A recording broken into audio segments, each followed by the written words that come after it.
রাজনীতিটা যেমন একামতে দিন অর্থাৎ দিন প্রতিষ্ঠার একটি আন্দোলন, রাজনীতি এবং ইসলাম ধর্ম এটাকে আলাদাভাবে উপস্থাপন করা হয়েছে যে যারা দিনের চর্চা করবে, ধর্ম পালন করবে, তারা মসজিদ, মাদ্রাসা এর সাথে থাকবে, তারা রাজনীতিতে আসবে না। আর যারা রাজনীতি করবে তারা একটু চালাকি, চতুরি, একটু মানুষের সাথে মানে ঠকবাজি এই ধরনের কর্মকাণ্ডের মাধ্যমে তারা রাজনীতি করবে।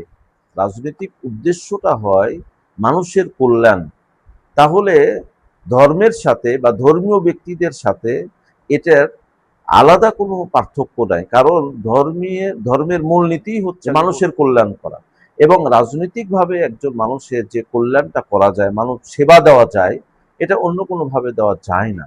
আল্লাহ সন্তুষ্টির উদ্দেশ্যে, মানব সেবার উদ্দেশ্যে রাজনীতি করে, এখানে চালাকির কোনো প্রয়োজন নেই।